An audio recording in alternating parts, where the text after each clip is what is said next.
Hi అండి. Bengaluru climate చూడండి ఎంత బాగుందో. మేఘాలు కమ్ముకొని ఎప్పుడైనా వర్షం పడవచ్చు. అదేంటో అప్పటికే వర్షం పడిపోతుంది, కాసేపటికే ఎండ వచ్చేస్తుంది. అలా ఉంది బెంగుళూరు క్లైమేట్తో. కొంచెం కేర్ఫుల్గానే ఉండాలి. సో ఇదైతే మార్నింగ్ లేవగానే మా గార్డెన్లో ఉన్న ఈ ఫ్లవర్స్ని చూస్తే నాకు ఎంత హాయిగా అనిపిస్తుందో చెప్పుకోలేను. అండ్ అలానే ఈ సక్లెంట్స్ ఎంత పెద్దవి అయిపోయినాయో. మేము ఈ మొక్కలన్నీ కూడా ఒక నర్సరీలో పెట్టి ఊరెళ్ళాం కదా. సో ఈ మధ్యనే తెచ్చేసుకున్నాం ఇంటికి. చాలా హ్యాపీ అనిపించింది. సో ఇలా చల్లగా ఉన్నప్పుడు మార్నింగ్స్లో కాస్త తేలిగ్గా హెల్తీగా రుచిగా ఉండే బ్రేక్ఫాస్ట్ తినాలి అనిపిస్తుంది కదా. అందుకే ఈరోజు మన 7-డే హెల్తీ బ్రేక్ఫాస్ట్ సిరీస్లో డే 3 కోసం నేనైతే వెజిటేబుల్ పోహాన్ తయారు చేస్తున్నాను. తక్కువ టైంలో రెడీ అయిపోతుంది. వెజిటేబుల్స్ ఎక్కువగా ఉండడం వల్ల నిండుగా ఉంటుంది, పైగా టేస్టీగా కూడా ఉంటుంది. మరి ఇంకెందుకు ఆలస్యం, లేట్ చేయకుండా వెజిటేబుల్ పోహా ఎలా తయారు చేసుకున్నానో చూపించేస్తాను. ఇప్పుడైతే నేను కళాయి పెట్టుకొని కొంచెమే ఆయిల్ వేసుకున్నప్పుడు ఎప్పుడైనా కూడా నేను ఇలా స్ప్రెడ్ చేసుకుంటాను అనమాట. ఎందుకు అంటే మాడిపోకుండా ఉండడానికి. సో మనం తాలింపు వేసుకున్న వాటిల్లో ఎక్కువగా టైం పట్టేది పలుకులు వేగడానికి, కాబట్టి నేనైతే ఫస్ట్ పలుకులు వేసుకొని తర్వాత శనగపప్పు, మినపప్పు, కొంచెం అంత ఆవాలు వేసుకొని వీటిని కొంచెం త్వరగా వేయించేసుకుంటాను. సో నాకైతే వెజిటేబుల్ పోహా అంటే చాలా ఇష్టం అనమాట. టేస్టీగా ఉంటుంది, తక్కువ టైంలో ఫినిష్ అయిపోతుంది. అండ్ అలానే పచ్చిమిరపకాయలు మీ కారానికి తగినట్టుగా వేసుకోండి. నేనైతే నా కారానికి తగినట్టుగా నేను కొంచెం వేసుకున్నాను. అండ్ ఇంకా కరివేపాకు వేసుకున్నాను. సో ఇవి కొంచెం బాగా వేగాలి. ఈ లోపల ఏంటి అంటే మనం అటుకుల్ని కడిగేసి పెట్టేసుకోండి. నీళ్ళు పోసేసి నానబెట్టేయకూడదు, చూపిస్తాను అది కూడా. అండ్ ఇక్కడ ఇప్పుడు దీని తర్వాత ఉల్లిపాయలు వేసుకున్నాను. ఉల్లిపాయలు కూడా బాగా వేగనివ్వాలి. సేమ్ మనం ఉప్మాకి తాలింపు పెట్టుకున్నట్టుగానే దీనికి కూడా తాలింపు పెట్టుకుంటాం అనమాట. కాకపోతే దానికి ఎసరు వేసుకుంటాం, దీంట్లో ఎసరు వేసుకోం. అటుకుల్ని ముందుగానే నానబెట్టించుకుంటాం. అండ్ ఇంకా ఒక చిన్న టొమాటోని కట్ చేసి వేసుకున్నాను. ఇవన్నీ కూడా బాగా వేగిపోవాలి.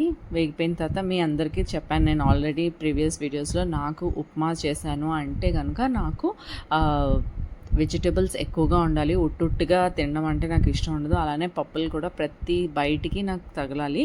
అండ్ ఇక్కడ నేను బంగాళదుంప ప్లేస్లో స్వీట్ పొటాటోని వేసుకుంటున్నాను. కట్ చేసి నీటిలో వేసేసుకున్నాను, లేదంటే నల్లగా అయిపోతాయి అని చెప్పి తొక్కు తీసేసి ఎర్రదుంపలు ఉంటాయి కదా, స్వీట్ పొటాటో, అది వేసుకున్నాను అనమాట.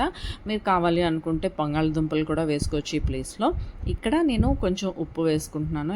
ఉప్పు కాదు, పసుపు వేసుకున్నాను. అండ్ అలానే ఉప్పు కూడా వేసేసుకోవచ్చు ఇక్కడ. ఈ స్టేజ్లోనే కూరగాయలు వేగంగా మగ్గిపోతాయి.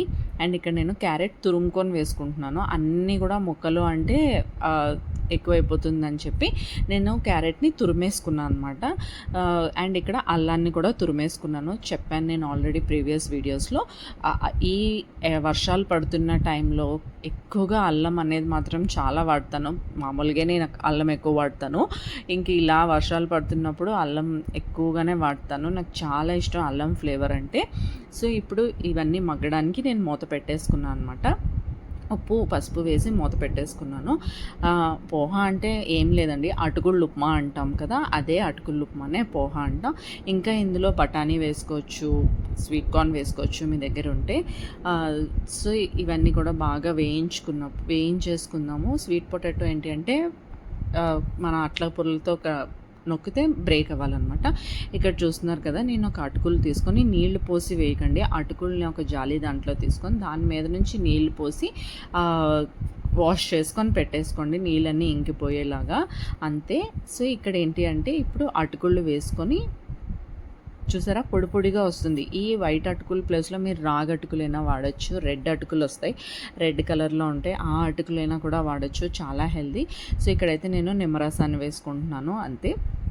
నిమ్మరసం వేసేసి మీ టేస్ట్కి తగినట్టుగా వేసుకోండి. పులుపు కూడా ఇక్కడ వేసి ఒక్కసారి పైనుంచి కింద వరకు బాగా కలిపేసుకోవడమే, అంతే. మన టేస్టీ అటుకుళ్ళు ఉప్మా చాలా తొందరగా అయిపోతుంది. ఆయిల్ తక్కువ ఉంది, వెజిటేబుల్స్ ఎక్కువ ఉండడం వల్ల మనకి మంచి ఫైబర్ కంటెంట్ అనేది దొరుకుతుంది. సో తప్పకుండా ట్రై చేయండి. See you soon tomorrow.